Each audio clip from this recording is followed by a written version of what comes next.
We are introduced to Kanata, who has just made the horrible mistake of going on a date with Crazy. If it wasn't already clear, those 38 stab wounds were fatal, so Kanata gets isekai'd in the worst possible way.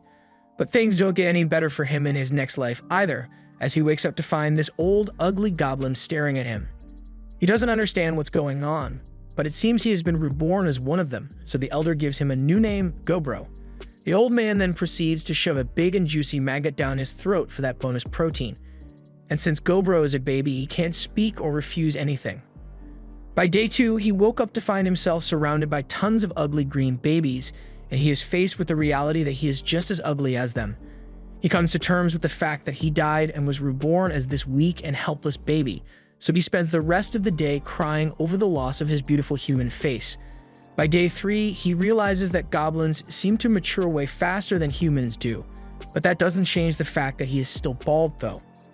At least he is able to move and speak again now.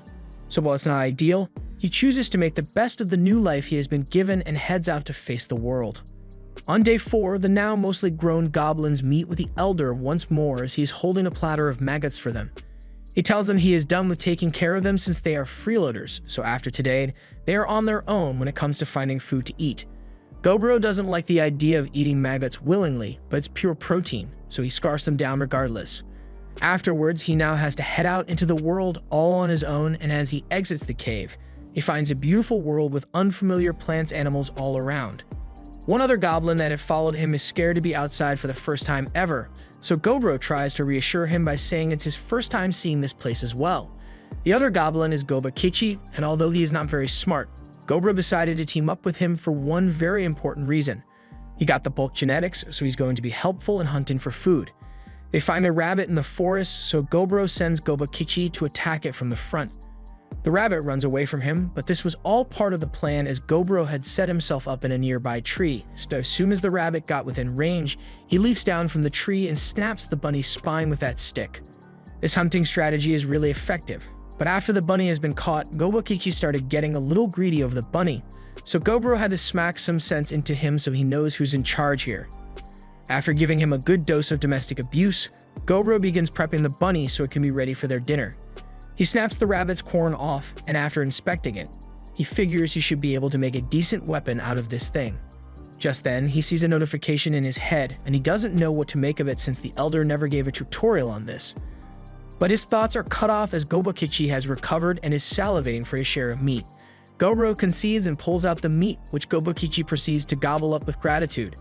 On the 5th day, the two continue their hunting strategy, and Gobro has successfully implemented that rabbit horn as a weapon. As he takes a new horn from the rabbit, he receives a notification in his head again, but he's still not sure what it's supposed to be. He sits down to eat some meat, but once he takes a bite, his eyes begin to glow blue, and he is informed that he has acquired an escape skill from the rabbit. It all makes sense to him now as he recalls that in his past life, he had the rare ability of absorption, which allowed him to have a chance of absorbing the abilities of anything he eats. Although he still has absorption, it seems that all the other abilities he managed to gain have been reset since he is in a new body. It's still pretty lucky that he got to keep a skill at all, so he's okay with how things have played out since there are plenty of monsters lurking in the forest that he can eat to gain power. By day 6, Gobro has already started attracting girls with his impressive meat. She is amazed that he and Gobakichi had managed to capture horned rabbits when others have died trying to do the same. And since she actually has hair, it is officially confirmed that goblins can have follicles, but Gobro and Gobakichi are just bald. Gobro asks if she would like to participate in their hunt for the next day, and she was overjoyed at the offer. But on the 7th day, it rains so much that they had to postpone their hunt. Since he has nothing better to do, Gobro decides to go check out what they've got in storage since he has never been back here before. However, he wasn't prepared for what he would see there. He found a group of captive human women, which proves that even in this world, Goblin Slayer was right all along. He's just going to try to ignore it, so he spends his time crafting a weapon instead. The goblin elder named Gabji comes over to him since he seems to be oddly motivated to survive. At this rate, he believes Gobro might level up faster than expected. Gobro didn't know there was a level system here, so Gabji tells him to tap his forehead so he can see it. After doing so, Gobro sees that the elder is currently at level 86, and he mentions that if one manages to reach level 100, then they'll be able to evolve into a higher being. However, goblins age so fast that even though he's only in his 20s, look way too old. As he leaves, he tells Gobro that he'll get to see what an evolved hobgoblin looks like when the promising youngsters return from the village, but something doesn't sit right with Gobro. The next day, it was clear out, so Gobro went out hunting with the other two. Their teamwork is outstanding considering they are only a week old, with Gobmi as backup, Gobro as their mid-range attacker, and Gobakishi as their forward. With this formation, they were able to get themselves a large haul of meat, and Gobmi is brought to tears as she takes a bite due to how thick and juicy it is. Gobro takes a bite as well, and he ends up learning several new skills from snake meat. The next day, they kept hunting, but by day 11, they made the mistake of going into an unknown cave, and they found themselves staring down a huge swarm of vampire bats. They immediately start running away, but the bats are too fast, so Gobakichi and Gobro stay behind to deal with them. They were getting overwhelmed at first, but then Gobro uses the evil eye skill he acquired and freezes all the bats in place. With all the bats frozen in place, they then proceed to kill all of them, and afterwards they dine on their corpses. Gobro gains some new skills from eating the bat meat, including echolocation, vamp up, vamphilia, and COVID-19.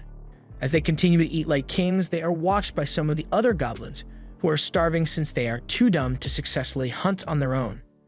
That night, they attempted to take their frustrations out on him since obviously, he's the one with the problem, not them. If they put this much effort into catching food, then maybe they wouldn't be so hungry, but they fail to account for the fact that Gobro has a search ability, so he could sense them approaching. He counterattacked them, and although he didn't really intend to kill anyone, he miscalculated on the amount of his venom skill to use, so one of the attacking goblins ended up dead. He didn't seem to care though, as he still wanted to teach them a lesson for trying to assassinate him. However, Gobmi shows up, and after what she did to them for attacking her precious Gobro, even Gobro feels sorry for them. The next day, they head out to hunt again and are planning a coordinated jumping on this orc. It was just minding its own business when they throw a rock in its eye, and while it's blinded, Gobakichi rushes in. The orc knocks him back with its pickaxe, but immediately after, its fingers get smashed by another rock. They then proceed to claim its kneecaps by inverting the bend of its knees with a club. And to finish off, Gobro stabs it in the head several times. After the orc has been killed, they enjoy its meat, but since they got a lot left over, Gobro decides they should take it all back to the cave, since there is something he wants to do. Once they brought all the excess back, Gobro calls the attention of all the broke and starving goblins and tells them that they can eat as much as they want as meat. After some initial hesitation, one after the other, all the goblins drop to their knees and begin gobbling up Gobro's delicious meat. As he watches them, Gobro thinks about how he would never have helped people out like this in his past life, but maybe being reincarnated changed more than just his body. That night, after everyone has gone to sleep, Gobro is laying down and trying to do the same, but the notifications in his head won't stop playing. It says he has exceeded the level requirement, so he will be evolving into a hobgoblin soon. However, he wasn't paying attention to it since he was so sleepy. The next morning, something strange happens as Gobro wakes up and discovers that he now looks different. He is confused why his appearance seems to have changed again overnight, plus he looks a lot more similar to the way he did before he reincarnated. And more importantly, he is no longer bald. The same thing seems to have happened to Gobakichi as well, and Gami, although she stayed the same, she is loving the new look on her friends. The elder comes over to see what all the commotion is about, and he is shocked to find that both Gobro and Gobakichi have managed to evolve when they were literally born 2 weeks ago. Gobakichi gets Gobro's attention and says he would like to test out how much stronger he has gotten. But hunting won't be enough to satisfy him, so he wants to have a fight with Gobro himself. Gobro is up for the challenge, so the two head out to begin their match. They both begin boxing out in the forest, and Gobakichi is definitely a whole lot stronger than he was before, but he still lacks the combat skills necessary to be able to take Gobro down in a fight, as Gobro is able to slip under a punch and sweep his legs out from under him.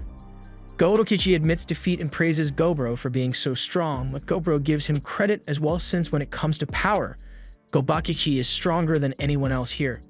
Just then, Gobro hears some wolf noises off in the distance, and he can tell that something bad is going to happen soon. He calls for Gami, who is hiding nearby, to spy on them, and tells her that she should go get the crossbow they had made earlier because they are going to be needing it soon. Wolves are chasing a bunch of rabbits down the hill, and once they have successfully killed their prey, they lock on to their next unsuspecting target, a probably innocent orc that was just minding his own business. The orc starts running for its life, but the wolves aren't about to let it get away so easily, so they start chasing it down until they eventually catch up and tear it to pieces. Gobro and Gobakichi watch this all go down, and they think the wolves will be the perfect opponent to test out how strong they have truly become since they evolved. Gobro signals to Gobmi to begin firing at the wolves with a crossbow, and once the leader is taken down, both Gobro and Gobakichi rush in to start smashing in the wolves. Without their leader, the wolves' teamwork was completely gone, so they were able to make quick work of them and slaughtered every single one. Afterwards, there was just the leader wolf left standing, but he too would eventually succumb to the wounds he sustained. After he collapsed, Gobro approached and opened his mouth to take a huge bite out of the wolf, allowing him to gain some extra skills, including one leadership skill. Gobro takes the rest of the dead wolves back to the cave and tells the other goblins that they are free to eat as much as they want, but from now on, he expects them to catch their own food. They don't have the confidence to accomplish something like that, so they all get down on their knees and beg Gobro to teach them how to hunt for themselves. He agrees to train them in the ways of hunting if they don't know how, and if they need weapons, he'll teach them how to make those as well. This gets everyone to like him a lot, so he is cemented in as the leader of the goblins. It may partially be because of his leadership skill, but that doesn't matter to him. He will work hard to lead his comrades, and he'll continue to eat and gain new skills as he goes, all for the sake of achieving his goal. Day 17. Gobro wakes Gobji up from his nap to inform him of an incident. All the human women whom they had locked in the basement realize that Goblin's Slayer isn't coming to save them. So rather than spending the rest of their lives as breeding slaves, they offer themselves with poison, so Gobro and Gobji hold a memorial and burn the bodies. By day 23, Gobro had begun training all the goblins in the ways of not sucking and being a goblin. And while he was doing this, he also spent some time hunting and eating any and all monsters that would provide him with useful skills, so he has got quite the arsenal of skills at his disposal now. Just then, he notices several figures approaching from a distance, and while they may look like goblins, he's not the type to trust strangers blindly, so he draws his sword and prepares to cut them down. However, he is stopped by Gobji, who tells him that those goblins are the fathers of the current generation of goblins, and they're home with the milk. Gobji is happy with the haul of food the old goblins returned with, and they also happen to capture some more women to be used for breeding, so Gobji is rather glad about that as well. Goblin DNA is so strong that even if they mate with other species, it will still result in a goblin baby, and while Gobro can understand the instinct to reproduce, he still has to admit that this is really messed up and he needs to do something about it. He goes over to the biggest hobgoblin of the older generation and asks if he can be in charge of taking care of the women, but the old goblin gets angry because he wanted to take them for himself. Gobro isn't one to back down, so a fight was about to break out between the two, and both generations were ready to jump in to help at a moment's notice. But before the bloodbath began, it got broken up by two other goblins. They would prefer it if they didn't cause a civil war to break out between the generations, so they suggest that the two people with beef settle it in a way that won't get them involved. These two are Hobsato and Hobsi, and they suggest that the leaders of both generations have a battle to settle the dispute, so the winner will get to decide what the village does from now on. They also make a rule banning weapons, so that no one ends up dying, and the older goblin agrees to the term, not knowing he's about to get his ass beat. And a couple minutes later, we see clear evidence that the older goblin indeed got his ass beaten. Gobro has him tied up in a spider's web, but he assures everyone that this doesn't count as cheating, since the webs aren't a weapon. He produces it from his body like Toby's Spider-Man thanks to a skill he got earlier, so with the current alpha tied up and beaten, Gobro has been crowned the new leader of the village, and no one dares to object because they don't want to end up like the old leader.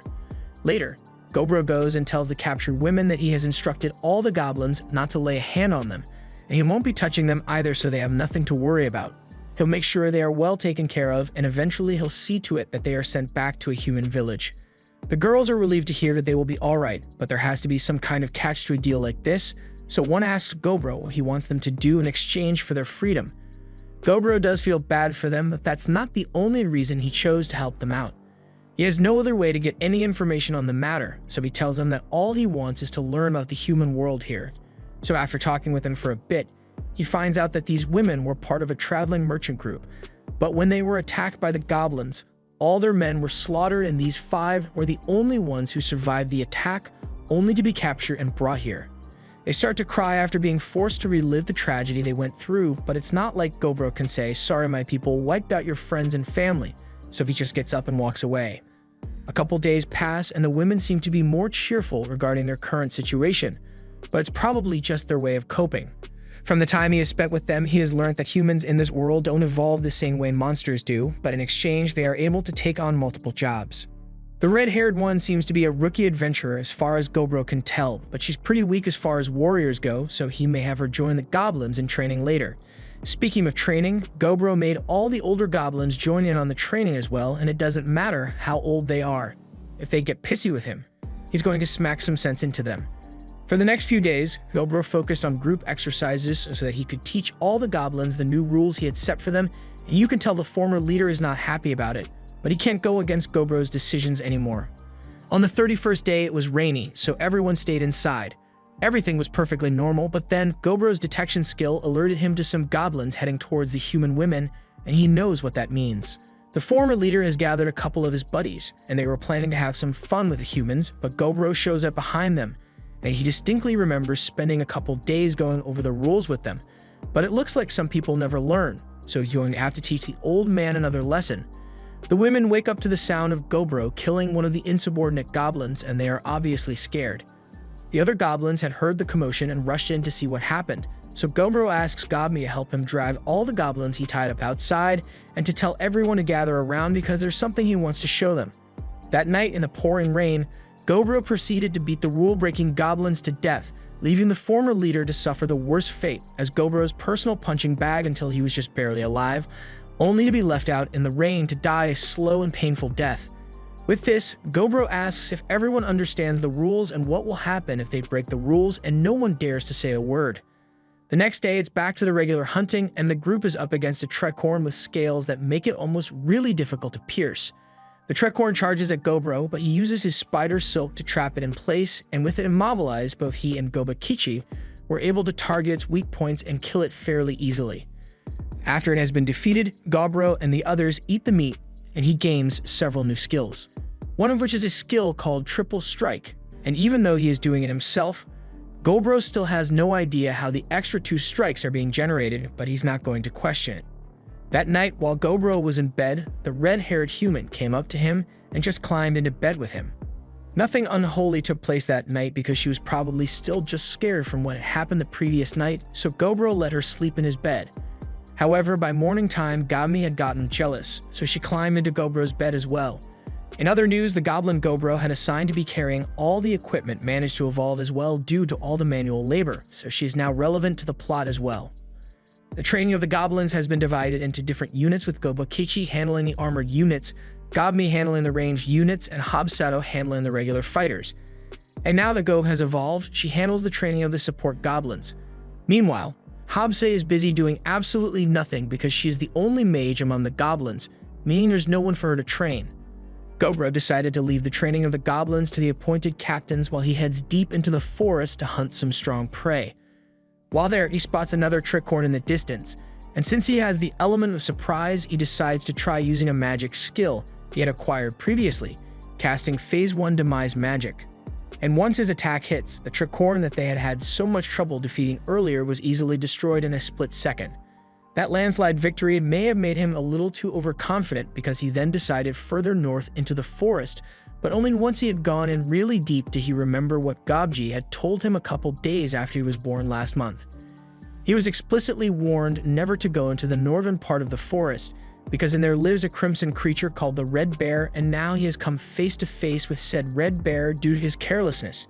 Any rational being would have already started running away, but even though he can't guarantee it, Gobro still believes that he may be able to take this thing down if he comes up with a plan. He wants to kill and eat the bear to gain even more skills, so he activates his Demise Magic and gets ready to throw everything he has at the bear. Back at the cave, Gobmi is getting worried since she hasn't seen Gobro all day, and neither has anyone else since he left their training session that morning. But the others aren't really worried since Gobro is strong enough that he'll probably be fine even if he gets himself into trouble. But I don't know if he has a plan for this because the bear managed to dodge the attacks. It lost an arm in the process, but it's still every bit as dangerous as it was before, so Gobro can tell that if he gets hit by one of those claw strikes, even the refined scales armor skill he got from the Tricorn Wind be of any use to him. Just as he can't afford to take a single hit, he resolves to kill the bear as soon as possible. However, even after striking it in the skull with an axe, the bear still keeps chugging along, so Gobro is forced to step back and try something different. He attempts to use his spider webs to trap the bear, but is too strong for that and breaks itself free. The bear then activates one of its own skills and launches a wave of fire at Gobro, which sets the whole forest ablaze. The bear begins walking away since it assumes there is no way Gobro survived that attack. But despite that blast of fire being around 2,000 degrees hot, Gobro still managed to survive, so after getting to cover, he begins healing his arm while he thinks about his situation.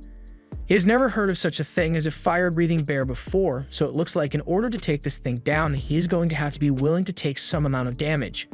He heads back out as the bear is leaving and baits it into launching a fire blast at him once again. But this time, he has come up with a plan to counter it and uses water magic to block the inferno, while he continues to charge forward. The bear's body is too hard to pierce normally from the outside, but it's probably a different story when it comes to the inside of the bear's mouth, so Gobro stabs his sword through the bear's mouth, leading to a wound which he assumes will be fatal. However, he gets snapped out of his confident smirk when the bear smacks him across the forest and into a tree. Gobro managed to take an arm from the bear, slash it across the head, and stab it through its mouth, but is still showing no signs of collapsing. However, after that one strike, Gobro is on the verge of death and will definitely croak if he takes another one of those hits. But that just makes it more exciting for him. He charges back in and raises his axe to strike the bear, while the bear readies its claws to strike as well. But once the clash is over, one of Gobro's arms is seen flying through the air.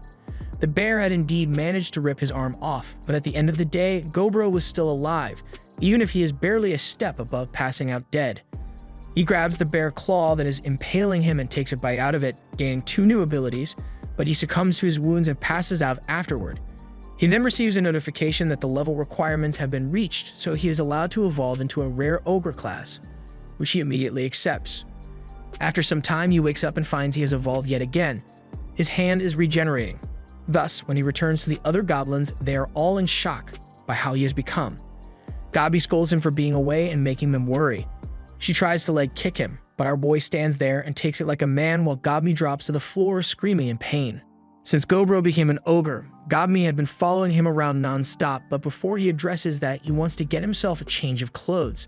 As he enters the storage room, the women are frightened because they don't recognize him at first, but after he shows them his skills as proof of his identity, they calm down a bit. One of the human girls takes a look at an axe that's been heavily damaged, which she seems happy to fix, and while Gobro is here, she informs him that she made a knife out of a magic stone, so she would like him to check it out. Gobro is impressed by all her hard work, so he gives her a pat on the head, and Stockholm Syndrome must be hitting her hard because she loves it. On the other hand, Gabi and the redhead girl hate it as they are jealous that Gobro is giving another girl his attention. Gobro then goes over to the twins to see how they are doing, but the work they have to do is a bit much for just the 2 of them to handle, so they ask Gobro if they can get a few extra hands to help. Since they asked, Gobro decides that he can tell a couple of the goblin girls to come help over here, and the twins are happy to hear it, but even Gobro is amazed how quickly they started liking goblins despite literally having their entire family killed by them a week ago. He jokes that they would make great wives, and the girls don't seem like they are opposed to the idea, but Redhead and Gabi certainly are. Next, he goes to check on the green-haired girl who has been busy making potions. He takes a look at one of the vials and he can tell it is poison, which the girl doesn't deny. She had made it for protection and was initially planning to squad wipe all the goblins by poisoning the food, but then she learned that there were trustworthy goblins like him, so she doesn't intend to use it anymore. The next day, Gobro realized that he could no longer do his regular training because in his ogre state, even holding back against the other goblins nearly kills them, so he'll refrain from fighting them anymore. Gobakichi takes the loss really hard and decides to go hunting to clear his head, and while Gobro is worried about him, he also knows he's got to give him some alone time. The rest of the day was spent with everyone going through their normal routines, and for once Gobro got a chance to just relax as he passed the time by sewing next to Hobbsy. Even though he lost an arm in his fight with the red bear, it hasn't really slowed him down all that much since he has a slime skill to make up for it. But that aside, he tells Hobbsy that he would like to get his book back so he can finish reading it, but she just ignores him completely and just keeps reading it. The next day, Gobro was casually eating lunch when Gob came running to him with an injured carbuncle in her arms. Gobro tries healing it first, but it has lost a lot of blood, so he says he'll have to ask the alchemist to make something to help her. After the treatment is done, the carbuncle wakes up and is confused about her current situation and who all these strange people around her are. They explain everything to her, So the carbuncle is grateful to them for saving her life even though she is a stranger to them. She says her name is Returner and she was attacked by some humans not too long ago, which is how she ended up in that state. Apparently, the gemstone in the forehead of a carbuncle is worth a lot of money, approximately 1 billion gold coins, so it's no wonder that they are trying so hard to kill her for it. She asks Gobro to please help her chase away the adventurers that are after her because she is not going to live much longer. Returner is an artificial carbuncle created by a legendary wizard long ago with the purpose of guarding the treasure of said wizard. However, during the attack, the core that keeps her alive was heavily damaged, so there's no way she'll survive much longer at this rate. Her master held a major grudge against humans while he was alive, so even in death, he would rather let his legendary treasures go to a bunch of goblins rather than let humans get their grubby little mitts on them. So if Gobro helps her get rid of those adventurers, then she'll gladly hand over all the contents of the treasury to him. This is a golden opportunity, so Gobro's not going to let it slip through his fingers so easily. He calls for everyone to gather around and tells them all that they will be going to this treasury today to chase away some humans. He asks the blacksmith girl if she has the spirit stone knife she was talking about the other day, so she gives it to him. He doesn't normally use a knife, but he thinks it would be better than going in empty-handed if his goal is to intimidate them. The goblin squad all head into the treasury the carbuncle talked about, and once inside, Gobro asked Gobakichi and the others to hide first so he could try to negotiate with humans. He walked around looking for the adventurers on his own. But then those same adventurers cornered him out of nowhere. They grumble amongst themselves about having it deal with an ogre as well now, but they just decide to get rid of it as quickly as possible. An assassin tries to go in for a stealthy kill, but Gobro sees it comes a mile away and is able to block the strike with his bare hand. The adventurers are shocked that the assassin's concealment was seen through so easily, but then Gobro interrupts them and yells that they are in someone else's home right now, but they are trying to steal from it and even nearly killed its guardian. And on top of that, they don't seem to think there's anything wrong with what they are doing. But they are in luck today because Gobro is a nice guy and will give them a chance to spare themselves some pain. They start attacking him, but they are so weak that he can dodge their strikes effortlessly, so he still gives them the offer to turn around and walk away before things get ugly. Unfortunately, humans are known for their sudden lack of brain cells when thinking is necessary, so despite the fact that Gobro is very clearly out of their league, they keep attacking until he finally loses patience and is ready to crack some heads. It is finally starting to sink in for the adventurers that they shouldn't have messed with Gobro, but it's already too late to go back as Gobro uses his earth magic to trap them in place and calls for the others to begin jumping these guys. After they were done beating up the adventurers, they stripped them of everything they had on them and kicked them all out. So Gobro decides to eat all the loot and ends up gaining the skills of the items as well. He is now able to summon an item box that can store over 100,000 items in it. Since he has held up his end of the bargain, Returner leads Gobro and the others to the treasure room where her master took his final breaths amongst all of his cool stuff. This was the great wizard, Velvet, and Returner says he was quite well versed in conversing with the spirits, which is why he was able to gather such a large quantity of spirit stones. Her time has come to an end, so she once again thanks Gobro and the others for their help and disappears in his hand, leaving behind her head gem, which Gobro eats. They all take a moment of silence for Returner. But after that's fine, they start looting the place for anything that looks like it could be valuable, and his new item box came in handy with this part. But before they left, Gobro felt bad about leaving the body out in the open like this, so he decides it would be best if he burned it. And as he does so, the body turns to ash, leaving behind a gauntlet, which Gobro doesn't hesitate to put on. The gauntlet seems to be a legendary magic item, so once he equips it on his lost arm, it attaches itself to him and replaces his missing arm. The arm has some really cool features, including the ability to rotate as well as produce poison and strings. But most importantly, it can function like a regular hand as well. The next day, Gobro spent a lot of time assessing all the gear they got from the treasury, and considering it was collected by a legendary wizard, everything is top of the line in power, so the following day, Gobro distributed the magic items to the 15 hobgoblins among the group. He kept this vermilion spear as well as a legendary magic bracelet for himself, so in total, he now has 3 legendary magic items all to himself. On day 40, Gobro decided to hold a series of battles to determine the ranks among the different hobgoblins. The day after that, Gobro headed out early in the morning to go hunt some prey he has never fought before. First was the golden spider, which he took out in one punch, and after eating its meat, he received another skill that allows him to create golden threads. As he continues walking through the forest, he ends up under a tree that's bathed in light, and this is kind of a problem for him since this is the home of a species called dryads. They prey on the men of intelligent races and seduce them into becoming a nutrient supply. Gobji had told Gobro about them, and he personally wants to go out while being sucked dry by a dryad. But Gobro would never go for something so lecherous. Or at least that's what he tells himself, because the second a dryad appears and starts getting up close and personal, Gobro merely folds on the spot. He tries to think about this calmly, but then he remembers that he is still a virgin in this world, so all reason gets thrown out the window as Gobro activates his sacred skill, the Golden PP. The dryad is amazed by the length and girth of what she sees before her, and I can't get into detail, but a lot of stuff happened within the next 5 hours. And by the time they were done, the dryad was asking him to come back again soon for another round. Gobro then heads over to a nearby waterfall to wash himself off, but he was soon surrounded by a squad of lizardmen for no reason. So he killed them, along with everything else that tried to attack him. The next day, Gobro found out there were 2 goblins who had the ability to become mages, so he sent them to be trained under Habze. But he can't say he likes the look on her face when she thinks about getting to teach other goblins. In other news, all the girls in the cave are suddenly mad at Gobro, and he can't figure out why since none of them will tell him. He ends up going to the green-haired girl to ask for some advice since she seems to be the most level-headed person here. So she tells him that everyone is mad because they know he went to Pound Town recently. The dryad left some very recognizable marks on his body, so they are jealous that he didn't choose them first. The green-haired girl feels the same way as well, but rather than take the jealous, silent treatment approach, she chooses to be a little more proactive with her feelings. We've already seen that Gobro folds easier than a blanket in these kinds of situations, but Gobmi refuses to let it happen. At least not unless she gets to join in as well, and everyone else has the same thoughts. A lot more happened that day which required Gobro to put up a soundproof wall in his room, but he doesn't want to talk about it.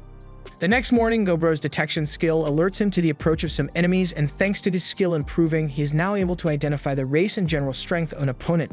He heads outside with Gobakichi and is confronted by a couple of elves who seem like they are going to be a real pain in the ass to deal with.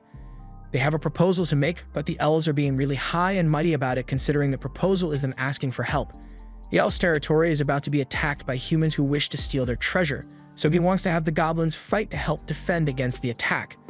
And in exchange, they'll be provided compensation. Gobji immediately thinks this is a good idea to help them since the compensation amounts to a couple of months' worth of food for the whole village. But while that may be true, Gobro still refuses the request regardless. The elves are shocked he would turn down what they thought was an unbeatable deal like this, but Gobro couldn't care less about their situation. And while he normally wouldn't be opposed to helping them out, their pompous demeanor irks him, so he wants nothing to do with them. The elf is angered and nearly draws his sword on Gobro, but Gobro immediately uses Conqueror's Haki and brings the elf leader to his knees with the immense pressure. After this, he grabs the elf leader's neck and tells him to call off the archers surrounding this place if he wishes to continue having a non-crushed neck, and he isn't bluffing either. One of the archers attempts to fire an arrow into Gobro's head, but he catches it with his teeth and bites until it shatters to pieces. Gobro was turning down their offer partially because he's not in the mood to fight humans, but if they threaten his goblin village as well, then he might reconsider teaming up with the elves. But with that said, he uses his legendary spear to make it clear that he could kill everyone here in a second if he wanted to, but he'll let them go today. All the elves make a hasty retreat back to their tribe, and Gobro is sure they won't return here for a while after a scare like that. Or at least he hopes so. The next day, while out hunting, Gobro comes across a gray slime, so he defeats it with some fire magic and picks up its core so he can munch on it. After eating the slime, Gobro unlocks the abilities of physical damage resistance, fluid regeneration, and auto-replication. Auto-replication is an ability that allows Gobro to create a copy of himself using any of his body fluids. He tests it out by using a drop of his blood, and after a few seconds, a mini Gobro is formed. He is able to share his senses with this miniature version of himself, so he comes up with the idea to have clothes made for all the women he cares about, but with his blood mixed into the lining so that it can act as a way to contact him if they are ever in trouble. The next day, Gobro had one of his blood children keeping a lookout for any suspicious behavior, and it just so happened to see the elves approaching once more, but this time it looks like the leader has brought a whole army with him this time. It seems like he didn't learn his lesson last time, so Gobro is done with mercy for now. As the elves approach the entrance of the cave, they are immediately immobilized by Gobro's roar, after which he steps out and uses his webs to tie all of them up. The prisoners are all brought inside, where Gobro gives the leader one last chance to make it out of this by asking him why he came back here. But the leader just keeps digging his grave deeper and declares that he will kill Gobro for wounding his pride. Some of the elf girls apologize for their leader's foolishness, since they tried to talk him out of coming here, but he refused to listen to them at all. Since it's not entirely the troops' fault that their leader is an idiot, he decides that they will fight one-on-one mock battles against the goblins here, and all the elves that win their battles will be spared. Although the leader is going to be killed no matter what, long story short, of the 23 elf soldiers, only 6 were defeated, and Gobro may or may not have rigged the matches so that all the male elves lost so that he would have the elf girls to himself, but that's besides the point. He eats all the elf men, gaining some extra skills from them, and now that that's done, he addresses the surviving elf women and tells them that they all need to surrender their weapons and magic items because they are being held as prisoners now. The elf girls are shocked because they thought they would be set free if they won their mock battles, but Gobro isn't so kind as to forgive people who came here with the intent of killing him. Gobji is already thrusting in excitement since he believes he will finally get to go balls deep with some elf girls, but Gobro imposes the no-touch rule again, so the elves won't have to worry about any other goblins. Gobji can accept it since Gobro is the boss in the village, but Gobji still asks if he can get some action since he's so pent and Gobro feels kind of bad for him. Gobro still has to execute the elf leader, and he's got something special planned for him. Later on, Gobakichi reaches level 100 while out hunting, and as a result he evolves into a more powerful version of himself. The rest of the goblins are in awe of his new physique, especially Gobro, who is glad he has someone on his level once more. Gobokichi has become a special variant as well, and his iron-hard crimson skin is a result of blessings from the demigod of flame and war. So he's become really tough, and the first thing he wants to do now that he has evolved is spar with Gobro, to which Gobro is more than happy to take him up on that offer. They begin sparring, and Gobakichi is definitely able to take a few hits from Gobro, but ultimately he still lacks the skills to really contend and gets defeated fairly easily. While Gobro may have won the battle, he is still impressed with Gobakichi for catching up to him in the first place, so he is glad he has a rival to keep him on his toes. Afterward, Gobro feels exhausted from all the fighting he had done with Gobakichi, so he takes a break in the cave. But he is then approached by a shadowy figure which apologizes for not being able to prepare more for him and gives him an unknown skill. Gobro wakes up from the encounter, and it turns out to have been a weird dream, but he is still left wondering what it could have meant. On day 51, Gog drags Gobro over so he can get a good look at all the progress the goblins have been making while he wasn't paying attention. Maybe it's because they felt left behind after Gobakichi became an ogre as well, but 4 more goblins have become hobgoblins. One has been assessed to have enough talent to become a mage, while another seems to have the talents necessary to become a cleric. This is Gogji, and he promises to do his best to help the goblin community as much as possible. And in other news, Habza got even hotter. She has evolved into a half-spell lord, but she's got some markings on her body which reminds Gobro of the marks he has, but they leave that discussion for later as Habzi is itching to test out how much extra power she has gained from her evolution. So they both head outside where Habzi casts a volley of flame spells which set the forest ablaze. The two ignore the forest fire they just started, and Habzi says she feels like she could cast another 20 spells just like that, but before she can cause any more collateral damage, Gobro says that's enough for today. With her being a half-spell lord, she isn't as strong as she would be as full-spell lord, but she is likely going to evolve into one next time. However, for now, to celebrate her evolution, Gobro presents her with some new legendary gear. The rate at which goblins have been evolving seems really high compared to how it normally goes, and Gobro is mostly certain that it's because of his influence on the way the goblins train, but even though the general population has grown stronger, there are still those who aren't able to keep up. Later on, Gobro and Gobakichi are returning from a successful hunt, when they run into a group of the older generation goblins, and they say they have had enough of living in the goblin village since they are the older ones, but all the goblins that are 2 months old are getting stronger than them. And on top of that, Gobro is the only one who ever gets laid, so they want to leave and start something new for themselves. To their surprise, Gobro has no issues with them leaving since they didn't steal any stuff, and he even goes out of his way to provide them with a knife made of mithril to help them with their journey. On another occasion, Gobro came across an orc that was dragging a human body home. The guy is already dead, so there's nothing Gobro could do to save him, so he kills the orc to avenge him. And while he may have a rule against killing humans unless absolutely necessary, he still takes a bite out of the dead guy to see what he gets. He manages to acquire a monster tamer skill from him. Later, Gobro is working on an idea to make earrings with his blood in them so he can communicate with others, so once they are completed, the earrings are implemented in training.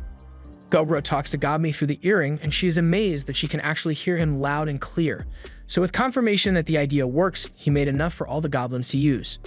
As the day progressed, hunting went on as usual, and Gog seems to have gotten a lot stronger since she is now able to knock out a Trihorn in one blow.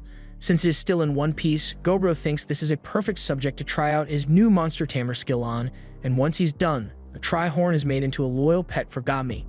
Gobro goes on to tame a lot more animals over the course of that day. On the 59th day, Gobro sets things up so that the red-haired girl can train by fighting kobolds one-on-one. She sits down for a break with Gobro, and as he is eating, she asks if she can have a bit of his meat. Gobro doesn't mind and hands her the drumstick, but as she takes a bite from it, she pauses for a moment because she just unlocked a new job class. Her job is called Nor Soldat, and it gives her boosts that allow her to move like this, with the only caveat being that she needs to eat monster meat occasionally or she will die. That night, Gobro is woken up when his detection skill alerts him to dozens of kobolds heading this way. They are being chased by something, but he can't tell what it is, so for now, he has all the goblins ready to defend against whatever threat may be coming and tells them to leave the kobolds alone since they are the victims in this case. As the kobolds run past them, it is revealed that they were being chased by magically animated skeletons, so Gobro ordered Gobmi and her team to open fire. They do as instructed, but the arrows have no effect on the skeletons, and at this rate, they are going to end up getting overrun. There is clearly something creating these skeletons, so they'll need to take it out if they want this to end, but for now, Gobro tells everyone to drop their weapons and throw hands because smashing the skeletons is the only way to slow them down. Smashing the skeleton works, but they can't keep this up forever if the skeletons don't stop coming, and this is where Gobro comes in because he is going after the one creating the skeletons. He dashes for the entrance while ripping through the skeleton horde in front of him, so after only 7 seconds, he finally gets to the greater skeleton that is summoning the rest of the skeletons and punches a hole through it. Once the main skeleton has been defeated, Gobro takes a bite out of its head, which gives him a bunch of new undead skills, and as he returns to the cave, he is greeted by all the kobolds who have now started referring to him as their lord. The kobolds were out mining when they accidentally dug into Velvet's treasury and set off its guardian, a greater skeleton. So the only thing they could think of to survive was to run for the cave of the terrifying ogre they've been trying to avoid. Their story makes sense to Gobro, but he reminds them that he has been killing a lot of their kind for a while now. So are they really sure they still want him as their lord? But the kobolds are fully aware and want to serve him regardless. At this point, Gobro has gathered humans, elves, and kobolds, so while he didn't intend for it at first, he admits that things have gotten pretty interesting around here. The next day, Gobro went out hunting with Govakichi for the first time in a while, but as they were heading into the forest, they spotted a team of 12 humans moving through the forest quickly, so Gobro changed plans and decided that they should follow the humans. They chase after the humans quietly, and by eavesdropping, Gobro is able to learn that the humans are planning to kidnap the daughter of the elf chief. Their target is the group of elves that will be returning from a festival today, and they got the necessary information from traders among the elf tribe. 2 hours after sunset, the convoy arrives, and Gobro is stunned by how beautiful the elf princess is, even by elf standards. But then the human attack begins, and 2 elves of the convoy immediately get headshot. Govakichi wants to go help them, but Gobro stops him since this fight has nothing to do with him.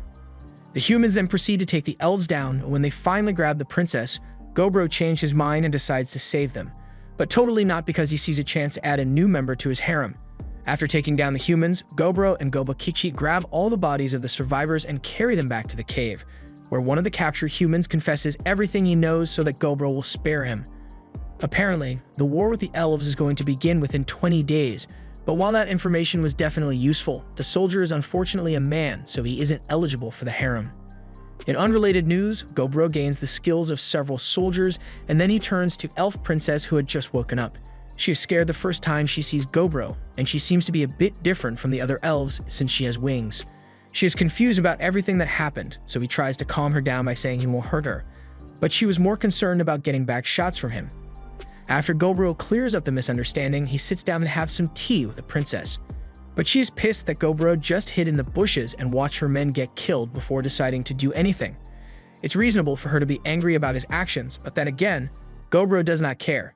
He doesn't like getting involved in quarrels between the humans and goblins unless there is a pretty girl involved, of course.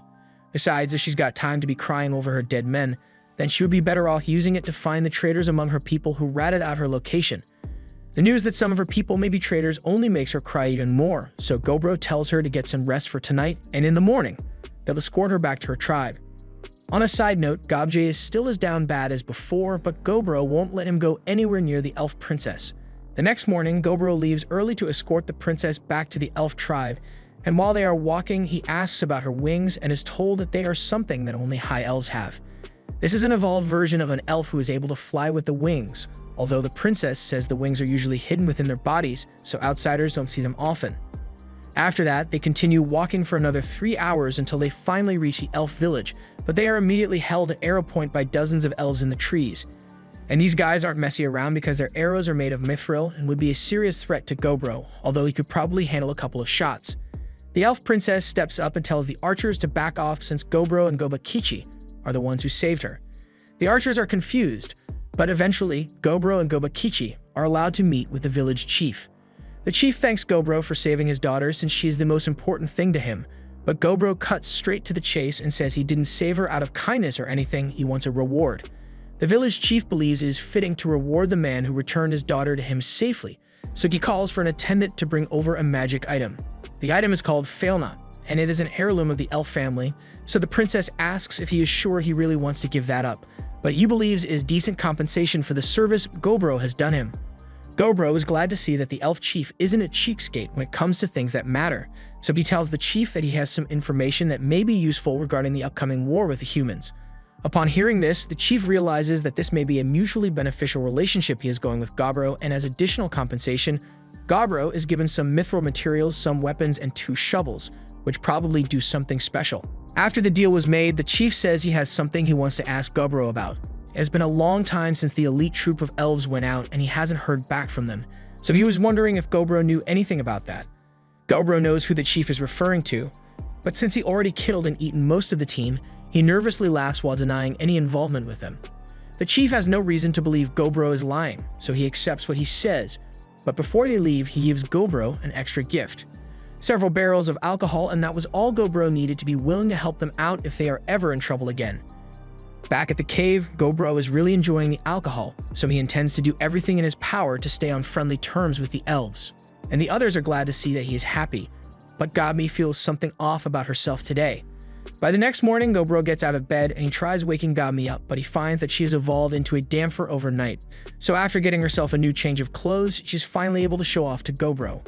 With her evolution, she is now able to create large amounts of ice, which is a useful ability, but she also needs to wear magic-blocking glasses because she also acquired an evil eye that makes others fight among themselves. In other news, Go became a half-Earth lord with abilities that allow her to manipulate Earth, spot weaknesses in bedrock, and play Minecraft without a pickaxe.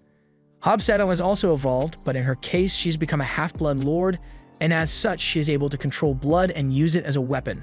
But Gobro is still a bit curious about how all the evolved hobgoblins have the same kinds of marks on their bodies that he does. And they all say they feel their power emanating from that spot, so Gobro wants to look into this further when he gets the chance. With all the new evolutions that have been happening, Gogji decides to rename them, so now Hobseto will be known as Bloodseto, Gobmi as Dami, Gob as Earth, and Hobsi as Spelsi. He also renames Gobakichi as Ograkichi and Gobro as Ogro. He doesn't really like the new name, but all that matters is that everyone knows who's who, so he leaves it at that. With the new evolutions, the chart of the most powerful races in the cave has been updated, and Dami is at the top of the list right now. Once the war with the humans begins, the elves will turn to Ogro for help, and when that time comes, having more subordinates at his disposal will allow him to engage in more tactical operations. With that being the case, he began to distribute more of his communication earrings among the different species, but when it came to the elves, they were unwilling to put anything on unless Ogro put something in. So for the rest of that night, the soundproof room was put to good use. With everyone now on board with the training, the size of the daily training group has grown rather large, so Ogro came up with an idea to have them all fighting in controlled matches with an undead he creates, so they all can gain some experience. The skeleton he summons has dark bones and heavy armor, which indicates that it is powerful based on the equipment it spawns with. All the elves end up losing to the skeleton in battle. The undead were useful as training dummies, but the fact that they burn up as soon as they are exposed to sunlight really doesn't leave many options on how to use them during the day. For now, Ogro is focusing his efforts on training the elves and kobolds to improve their skills, especially the kobolds, since they are currently pretty low on the power scaling board, so if they don't get their act together, it's going to be hard for them to keep up. The next day, he has the kobolds practice group hunting, and honestly, they did a lot better than he expected them to because they managed to catch 20 wolves in one session, so they were able to tame them with his skill.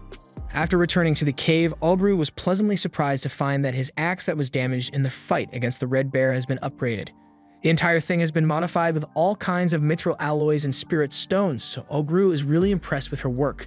He asks when she learned how to make stuff like this, so she explains that she recently ranked up to an elemental smith, and for her achievement, she wants a special reward from Ogru. The next day, they were meant to go out for some additional training, but Abrakichi has something important he wants to discuss with Ogru. He asks Ogru to swear not to laugh at him, but he has always had a crush on Earthy, and now that she's become an Earth Lord, that voluptuous body is making him feel some type of way. However, he has no idea how to talk to her, so he really needs Obro's help with this one, and Obro feels like his time has finally come to be a big brother. Obro teaches Abrakichi everything there is to know about getting the girl, but he's got to do it tonight. There's no point in leaving it for later, and if he ends up getting rejected anyway, the worst she can say is no. He tells Abrakichi to let him know how it goes with Earthy, and after Abrakichi confesses to her, long story short, he gets laid. The next morning, Abrakichi is fighting with Obro again, and today he's feeling a lot lighter than before and is much happier, all thanks to Obro's advice. After training as usual, they head out to begin hunting, and today there are a bunch of new insect monsters that Obro had never seen before, so he wanted to gather as many as possible to help make some armor plating. He also eats some as well and is able to acquire the skill of exoskeleton. So he tries it out, and his body is immediately covered in really tough armor. It holds up well against strikes, and it repairs minor damage quickly as well, so it would be really useful in battle. But he doesn't like how obvious it looks, so he takes it off. Unfortunately, it looks like the armor was created using his clothes, so that jacket is just gone now. But this also teaches Ogro that he is able to register and recall forms that may be useful to him. So after getting some new pants, he creates an aerial form using some beetle skills he had acquired, and with it, he is now able to fly, although it's going to take some practice before he is really good at it. The following day, it rained, so no one could go out at all. However, that didn't stop the redhead from asking Obro to train with her. He used to think of her as a cute puppy, but now she's more like a Doberman with how powerful she has become. After training, Obru headed over to the blacksmith to see how things are going on her end, and lately she's been working with the elves to develop more interesting weapons with mithril. For example, she developed a new rapid-fire crossbow, and Obru is really impressed with the work she has put in.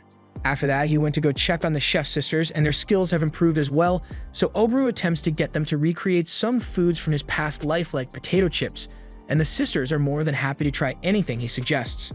Next up on his checklist is a check-in with the alchemist to see how her research on potions and magic tools is going, and she seems to have created a magic item that can freeze a person in place if they are hit with it, and she is really proud of her creation, so she wants a reward from him. However, the other girls catch wind of this reward, so Obro has to spend the entire night with them.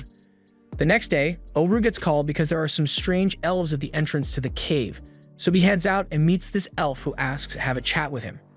He's here to ask for Obro's assistance because the human army is advancing into the forest, and since he is being much nicer than the last guy, and the compensation is bound to be worthwhile, so Obro accepts the request. Later, he gathers all the strongest forces he has at his disposal and tells them that from this day forward, they are now a mercenary group, and they shall be called the Parabellum Mercenary Company, so it is time for them to head out on their first job. Early in the morning of day 71, they all head out on their first official mission as Parabellum, and for the special occasion, Obru decided to have 36 of them partake. With Spelcy's ability, they were also able to bring along their familiars, so in reality, there are more like 73 attackers in this group.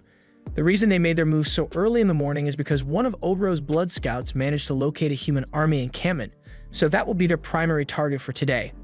The group arrives at the encampment and they come across a barrier that has been detected around the camp. It is made to keep all monsters out, so Spelcy suggests that they destroy it immediately so they can begin their attacks. To that end, Obru orders everyone to get into position and surround the barrier in preparation for their slaughter, and once they are all in their optimal spots, he uses his gauntlet to fire an arrow which shatters the barrier in an instant. All the human soldiers are left in a state of confusion after they witness their protective barrier crumble to pieces, but they are in for much worse as Earthy creates a rock wall to prevent them from escaping. And now that the humans are trapped, Dami and Spelcy carpet bomb them with powerful magic attacks. And just to be really sure that every human here dies, Obru summons a ton of skeleton soldiers and begins spamming his anti-barrier arrows at the soldiers. However, even with the insane number of attacks that they were just hit with, the human side isn't simply going to give up, so they launch their own counterattack and take down a few of the skeletons. Obru first spots the female knight commander for the humans, and he is already considering having her join his harem if he gets the chance, But before any of that, he wants to have a good battle, so he lets out a loud roar to draw all attention to him. Once the Knight Commander spots Ogru, she orders her troops to concentrate their attacks on him since he is the one controlling the army of undead. Her troops then begin making a path for her to get to Ogru, and as the commander charges forward, one of the soldiers casts a buff in her to allow her to move through the horde quickly. Ogru realizes the commander has good situational awareness and her decision-making skills aren't bad either since she's trying to go straight for Ogru's heart. Although that doesn't mean the attack will work on him though. The Knight Commander is repelled and thrown several feet back into the arms of her troops. After everything he has seen from her, Ogru has made the decision that she will be a fine addition to his harem, so he is going to capture her alive rather than simply kill her. The commander doesn't like Ogru's condescending tone, so she states that she will kill him instead. Her fiery spirit just makes Ogru like her even more, so he now wants her even more. The commander realizes that there's no point in arguing with words over this, so she tells Ogru to do his worst, and if he manages to beat her, then she gives him permission to do whatever he wants with her. Ogru doesn't say anything more because he has already dismounted his bear to play 1 versus 1. Before he starts, he gives orders to his team to not kill the skilled members of the commander's special unit because they may be useful later on. They are free to kill or eat anyone else though. In the following minutes, a massacre of horrific proportions took place. It is already pretty much expected that no one will be able to compete with Aokichi in terms of strength, but then we see Dami using her bewitchment spell, and even she is scared by the power she possesses. One look at her eyes and all the soldiers become tier 3 simps who are willing to kill anything that moves for her, including themselves, and once a good number of the soldiers are already dead, Bloodsedo steps in and steals their blood to make weapons that will be used to kill even more soldiers, so the battle ended in a pretty one-sided victory. But back on Ogru's end, the commander's sword actually managed to touch him. It's an insignificant wound and it won't do much to help her win this battle, but it is still impressive to him that a human like her managed to touch him at all. Just then, the commander's mage executes the kamikaze option since this battle is an obvious loss, so he casts a Flame and Dragon spell which even Ogru would probably not be able to withstand if he took it head-on. The commander already knows this battle is hopeless, so she is prepared to let herself die if it means that Ogru will be taken down as well. However, as the spell approaches, Ogru pulls her out of the way and says he won't be letting her throw her life away. So he turns his back to the Flame and Dragon spell and casts several layers of shields in rapid succession with varying effects. It's not a perfect technique, but it was effective in neutralizing the dragon, so the results of this battle come out as an overwhelming victory for Parabellum. He is really proud of himself for managing to capture such a skilled swordswoman, so he's going to make sure to put her sword handling skills to good use later.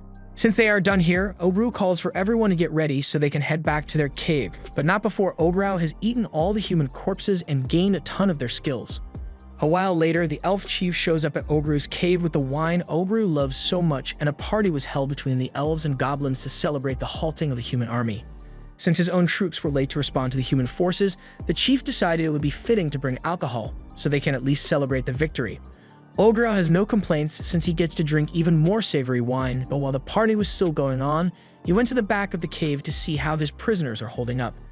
And the 2 women he brought back seemed to be just about ready to give in to him. He may have done a little bit of aphrodisiac drugging to make them more cooperative, but Ogru gave up things like morality a long time ago, so anything goes as long as he gets new additions to his harem. The Knight Commander tries to hold out by saying she's a noblewoman, so she would never allow herself to breed with an ogre, but from the look on her deputy's face, I don't think that stopped Ogru from doing his thing. By the next day, Ogru sat down with the Knight Commander and put one of his communication earrings on her, and with its effects, she wasn't able to lie to him at all, so he managed to gather a lot of really useful information about the human army. Not for his sake, but rather because the elf elder doesn't want to have to be relying on Ogru so often, since this is a problem that the elves ultimately need to deal with on their own. Which is why he offered to buy any information Ogru is able to get from his prisoners. He offers Ogru 10 more barrels of wine as payment, and Ogru can never say no to good wine. After acquiring the information from the Knight Commander, he relayed everything to the elf elder through his communication bracelet. He informs them that the humans are planning to ambush the elf village from 3 separate directions to overwhelm their forces. So on the day that the attack is meant to take place, Ogru and Aokichi got there early to lay out a bunch of traps, and then they just waited for the humans to arrive. As they spotted the 500 soldiers marching along the path, Ogru gave the signal for the road to block off with trees, and after that, the rest of the goblins proceed to roll boulders down on top of them, instantly cutting their numbers down to 300. And then Nemi's long range started their rain of arrows, which further diminished the number of soldiers till they were below 100. However, it was at this point that the commanding knight realized that they were at a disadvantage, so he ordered his surviving troops to build a wall with all the rocks and dead bodies they can find, and after hunkering down, they managed to fight back against the goblins until it became a stalemate. Ogru was impressed by the intelligence of the commanding knight, so he asks Akechi to charge down there himself and see if he can capture the commanding knight alive. Akechi charges down there and inside the makeshift fortress starts fighting with the knight commander. The knight gets knocked back, but even in the face of Akechi's overwhelming strength, he was still able to smile. Akechi tries to strike him down, but the knight ducks under and counters with a strike of his own, forcing Akechi to have to go on the defensive. Ogro has been watching this whole thing, and for once he actually seems to be interested in the ability of someone outside of adding them to his harem. Even if Akechi has instructions not to kill him, he still finds it impressive that human can hold out in a 1v1 against him. Although it doesn't last long since Akechi eventually knocks him out anyway. They are done with their mission now, so Ogro plans to report their victory to the Elf Elder and return to base after eating the corpses as usual. But once he is done with that, Demi comes up to him and asks for some special baby batter treatment tonight, which Ogro is happy to provide. The next day, the prisoners of war are all held in the cell together, and two other guys are lamenting over the humiliation of their situation. The red-haired commander tells them to shut up since this place isn't actually that bad considering they get good food and a place to stay. They don't agree with the sentiment, but while the other guys were nobles, the redhead was a commoner, so this is actually better than the way he got treated back in the human kingdom. Later on, Ogro questions the redhead on the reason why the human kingdom chose to invade the elves, so he explains that the princess of one of the human lands fell ill with a disease that has a 99% fatality rate, but she was set to get married to the emperor, so the emperor ordered a nationwide search for a cure for this disease. Eventually, they heard of a medicine that could cure all diseases, but it could only be found in the elf village, so naturally, the next logical step was to invade them without trying to negotiate. Ogro now understands the reason the war started, and it all boils down to human greed, although he kind of understands the human's point of view since he was once human himself. At the same moment, Earthy was busy mining to expand the cave, but after she hit a crack, a lot of water suddenly started pouring out of the cave and onto the floor.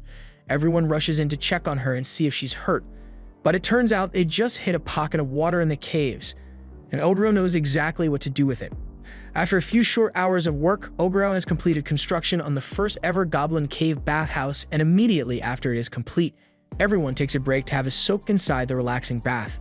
The next day, Ogro had an idea to improve the fighting capabilities of his troops, so he brought out the soldiers he had captured and set them up to train alongside his own men.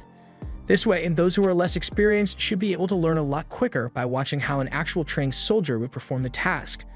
So a simulated war was fought with Dami and Spelsey as the commanders and a mix of the different species as the soldiers. As the day's training continued, the nobleman prisoners got tired, but the redhead was still full of energy, so he goes up to Ogro and asks to have a match with him. Ogro admires the spirit of the young man, so he agrees to fight him, but to make sure he doesn't accidentally punch his body to pieces, he gives him a few buffs to enhance his strength and durability. After doing this, Ogro gets ready and begins his fight with the redhead, but while he was putting up a fight at first, Ogro soon demonstrates why he's the strongest person in this cave by knocking him out cold. Once the match is over, Ogro begins healing him so he doesn't stay paralyzed, and while he's doing this, Akechi comes running up to him and asks to fight Redhead next. Ogro isn't opposed to it, and Redhead seemed to like the idea as well, since a few moments later, he is fighting Akechi with a smile on his face, and he seems to be holding his ground a lot better. After training is done for the day, everyone sits down to eat lunch, and Redhead is currently eating with Ogro. He mentions how he originally came from a land with a lot of demi-humans living there, so he can't understand why the nobles here hate demi-humans so much. Here, all the races are able to live in harmony, and he can tell that Ogro is able to maintain order well, so he gets up and swears his loyalty to him. Ogro has a soft spot for diligent people like Redhead, so he releases him from being a prisoner and appoints him as the master of the other Redhead, so that he can train her in the ways of fighting like a human. Ogro has added another skilled soldier to his ranks, but the other noblemen aren't really worth keeping, so he asks the elf elder to take them off his hands. The elder agrees to take them, but before he goes, Ogro asks him about the special medicine that the humans were after since he wants to know a bit more about it, but the elder tells him that it was already given to him as a gift when he brought back the elf princess. Ogro doesn't understand why he would give something as precious as this if he is willing to fight a war over it, but the elder just has a grudge against humans, so there's no reason he can't give it to someone like Ogro. Ogro then takes a sip of this mythical medicine, and with his ability, he gains a skill for enhanced regeneration, as well as the ability to make his blood into medicine. To test it out, he uses it on one of the injured commanders, and with a single drop, all his wounds are instantly healed, so Ogru is left wondering if there is really no limit to how powerful he can get. A few days after the second battle with the humans, Parabellum was ready for the next job, and Ogro had been practicing a new skill as he used his spear to smite the human general and have him join the Donut Society. And since it is his spear, he was able to use it to create countless spears within the human base camp, wiping out a large chunk of the army without even having to set foot there.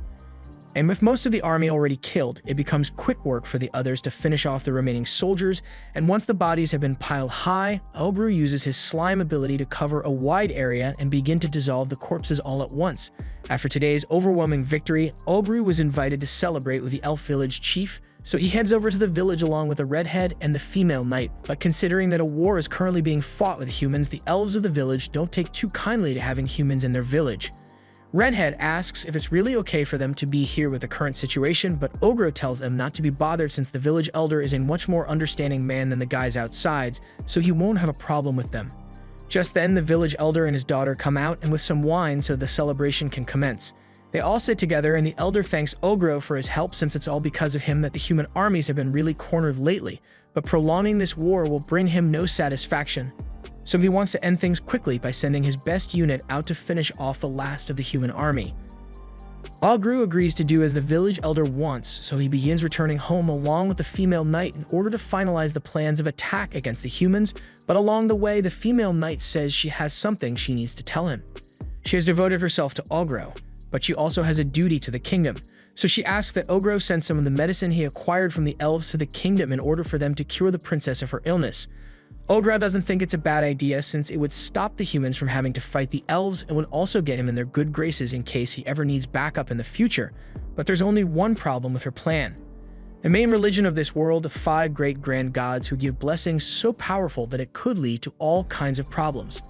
Personally, Obrau has received blessings from the god of demise and origin, so if he shows up and delivers medicine out of nowhere, it may start some trouble.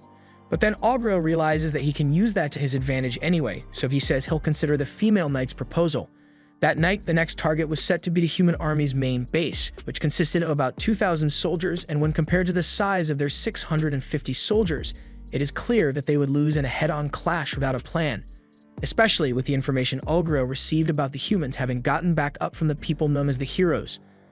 Ogro heard from the male redhead and the female knight that the 8 heroes are the mightiest warriors among the humans who have received blessings from the gods. Their individual strengths are already impressive to begin with, but they also have the power to enhance the abilities of their allies as well, so it will make the battle with the final army really troublesome. But Ogro was just excited to gain some next powerful abilities after killing and eating them. To begin the attack, he summons several skeleton soldiers, and Dami asks if that's really such a wise move since the sun will be coming out soon, and it will destroy all of them.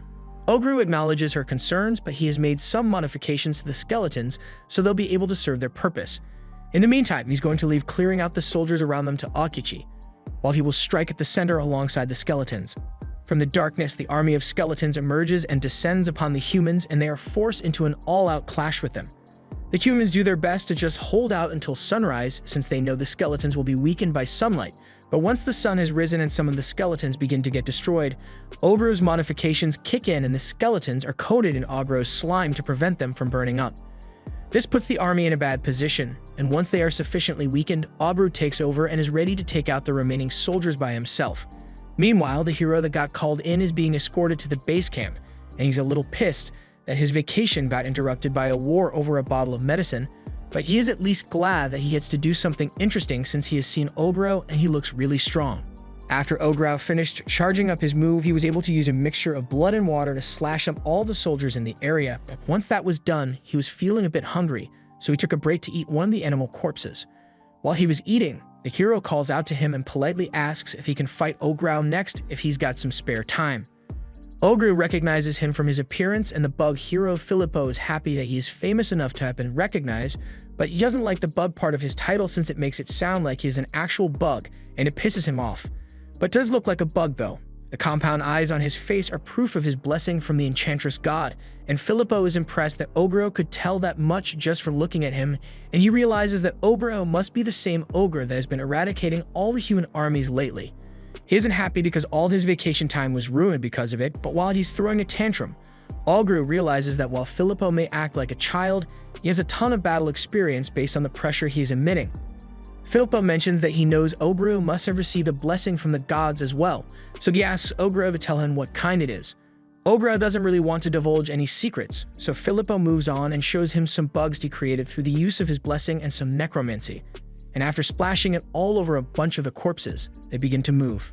However, these moving corpses are different from zombies because they aren't affected by sunlight at all, and after a few moments, the bugs begin modifying the corpses to become more bug-like, and once that's done, they all attack Ogru in unison and try to eat him. Filippo thinks he has won at first, but then he realizes that he doesn't hear the distinct sound of someone getting eaten by bugs, and that because Ogru is managing to fight his way out of the swarm. Filippo is greatly impressed by how many bug soldiers Ogru was able to destroy, but now he's going to be commanding them directly, so it'll be a lot tougher to defeat them now. Ogru is struggling a lot more, he is still managing to stay alive, which really has Filippo's excitement at an all-time high since any normal ogre would have been dead by now. But he has had enough fun, so he's going to end things by calling in his ultimate weapon, a giant centipede. This catches Ogru off guard as he gets chomped down on and is unable to get free. Filippo explains that this is his pet's creation, Ulterm, and he usually uses it for special missions outside the country, but he thought it was fitting to call it in here.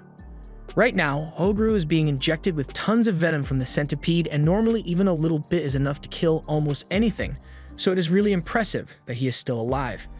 After Ogru succumbs to the poison, Filippo has Ulterm bring him Ogru's body over and pets it for doing a good job, but now that Ogru is dead, Filippo sends him back to go terrorize the other country again. He then turns to dissect Ogru's corpse and figure out what special abilities he may have had, but he finds that Ogru is gone and narrowly dodges a sneak attack aimed at him. He is even more interested in Ogru now and asks how he managed to survive, yet Ogru still refuses to give up any secrets willingly.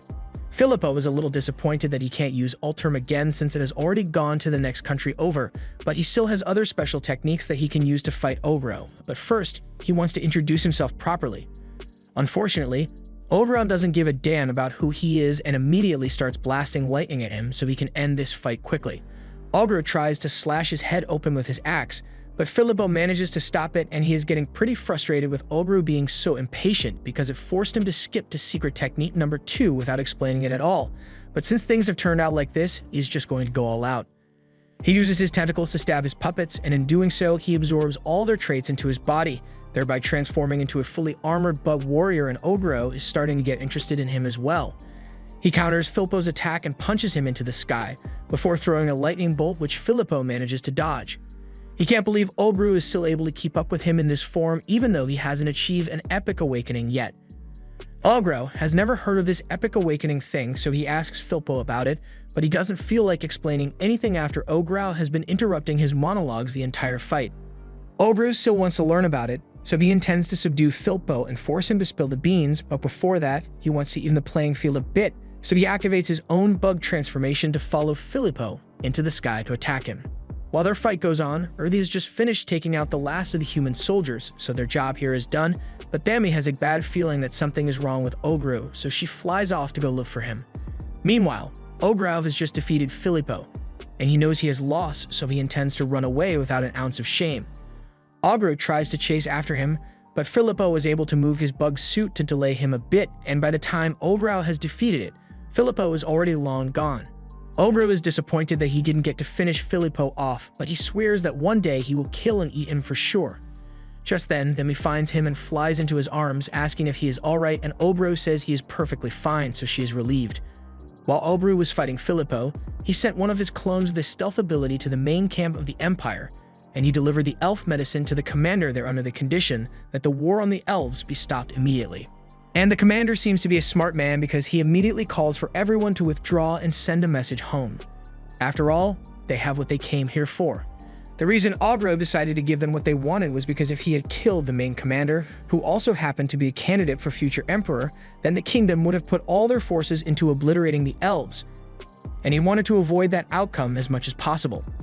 He doesn't want to lose any of the people that are precious to him. And as he runs into a couple of surviving human soldiers, he just tells them to go home because he doesn't intend to kill them for no reason now that the war is over. Besides, he has something much more important to do, and that is to give a proper burial to the 30 Parabellum members who lost their lives in today's battle. In this world, if you don't do proper burials for people who die, they may end up turning into zombies or ghosts, so after saying a prayer for them, everyone sends their wishes and hopes they rest in peace. The next day, Ogru is startled awake and finds a goblin named Hopfu staring at him. After all the experience from the last battle, a lot more goblins have managed to evolve, and now that she is closer in level to him, Hopfu wants Ogru's D2. Ogru ignores her and moves on with his daily rounds, so he checks up on Hobji, who has been healing all the injured soldiers from the day before, and as a result, he has evolved into a half-Saint Lord. He also picked up a rather unique skill, and is now able to create a barrier called Shell Field to defend himself, and it is even powerful enough to take 20 shots from Ogru. Meanwhile, Hopfu is looking to get some backshots from Hobji as well. Ogru explains that Hopfu had been eating a lot of zombies' corpses lately, so she ended up becoming a ghoul as a result, and I can't say it's related, but all of a sudden, she's been begging for the three of them to run a train on her, and Ogru is kind of freaked out by it.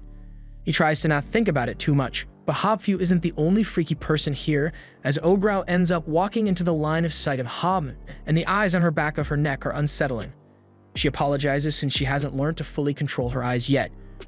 Ogru explains that Hobmi became a Dodokimi, which is a species that excels in support through illusory magic and intel gathering, so she'll probably be better at it than Ogru. So for the new names of all the evolved goblins, Hopfu is now called Gofu, Hobji is now called Siji, and Ham will now be known as Dodome. In other news, 7 of the weaker hobgoblins in the group have managed to evolve into ogres, and they promise to keep growing stronger to make Ogro and those that died in battle proud. Ogro finds it strange how things have turned out since goblins are well known to be selfish by nature, yet these guys are mourning the death of their comrades, which is most likely due to his influence on them. He moves on to the kobolds, and they've been training to become fleet-foot soldiers, but Ogro notices that their leader seems to be missing, and once he finds him, he realizes he has evolved as well. Although to Ogro, he just looks like a middle-aged man who just discovered cosplay for the first time. The kobold also mentions that his evolution has granted him a true name, which is Ekike no Tsuji. True names are special names that individuals of a certain level are able to receive, and if an enemy discovers your true name, then they will be able to cast things like curses upon you, so it is pretty much suicide to reveal your true name to someone.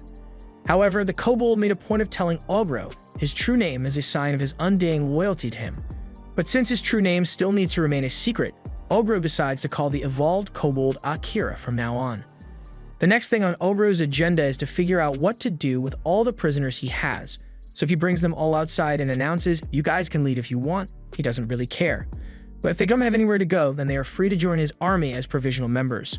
Some are not happy with being stuck as provisional members of the army, since that would mean they are the lowest on the hierarchy tree, and they can't accept being ranked lower than mere goblins. The goblins take offense to their statements of superiority, but Ogro agrees that these 3 are definitively stronger than hobgoblins. However, he still trusts the goblins who have been training here since birth more than a couple of random people he captured, so he just reminds them that they don't have to join if they aren't satisfied with his terms, but they do not really have anywhere to go, so instead, they challenge the leader of the mercenary group to a fight. If they manage to win, then they'll be allowed to take over as the new leaders. They seem to have forgotten how they ended up as prisoners in the first place, but Ogro chooses to humor them and agrees to their suggestion. He tells them to both attack him at once, and the two think Ogru is being a little too confident considering he's up against a Flame Lord and a Gale Lord, so they both release their Ord weapons to attack Ogro in unison. Gobji comes out of nowhere and explains to everyone that orb weapons are artifacts that give their wielders a significant power boost, and they also repair themselves when they are broken, so Ogro has no qualms about shattering them to pieces. After those two get blasted into a tree, Ogru asks for them to be healed, and since he's already here, he asks anyone else who has an issue with him to step up and fight.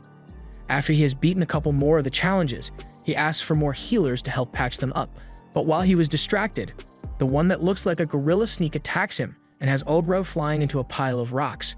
He's really proud of his attack and proclaims himself as the new leader, but then Ogro comes flying out of the rubble and returns the punch, leaving the gorilla with a broken spine and shattered pride.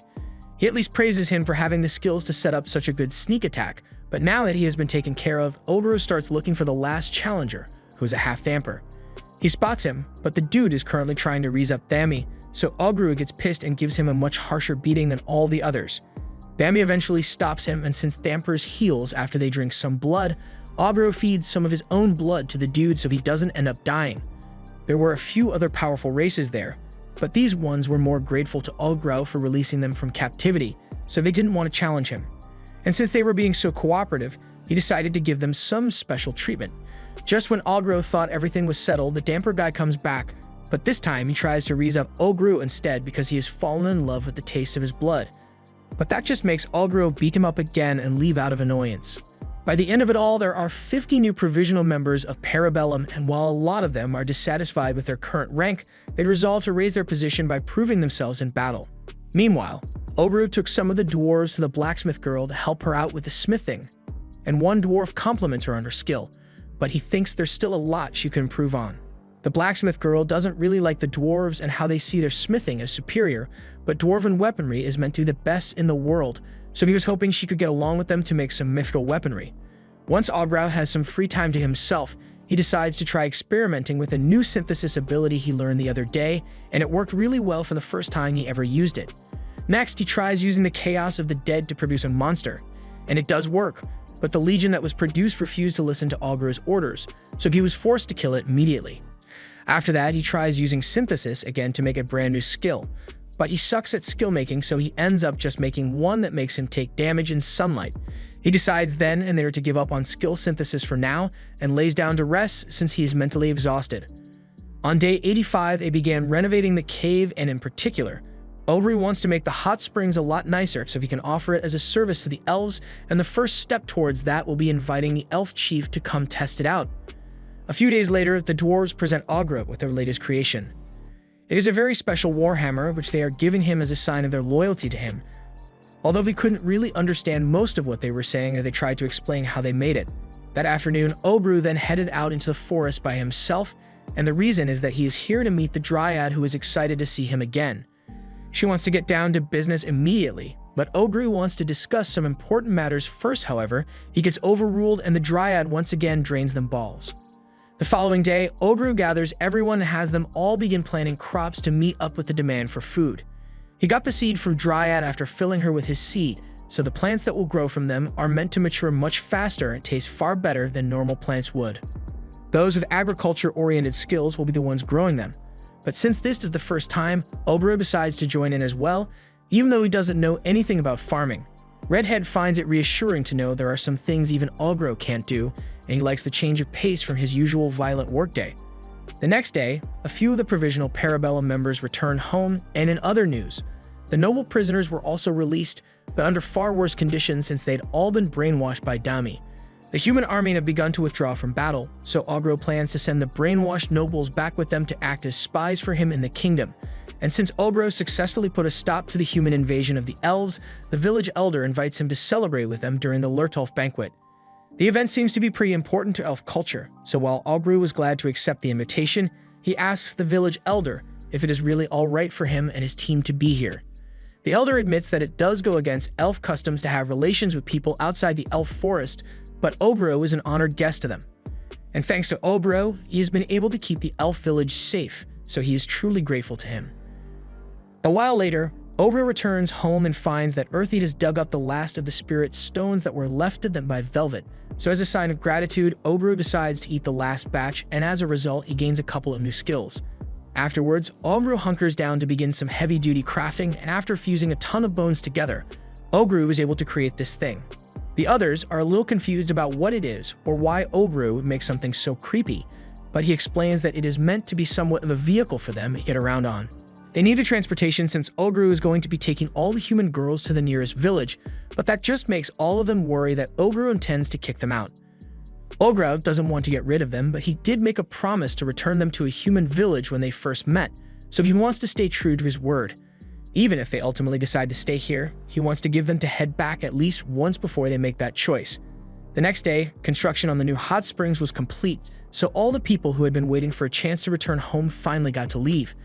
After that, Ogro and the girls spent some time gathering all the stuff that they could sell in the human village, and Ogro realizes how much of a help they've been to him with all the knowledge he has managed to acquire thanks to their help.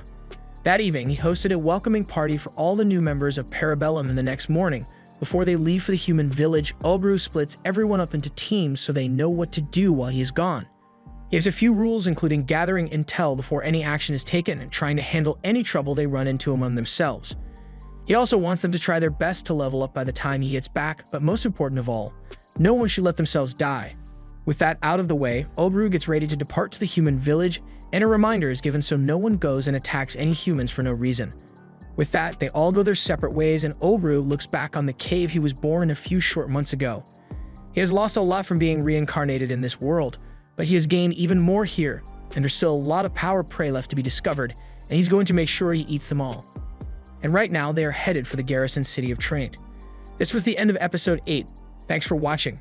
Subscribe to not miss the next part.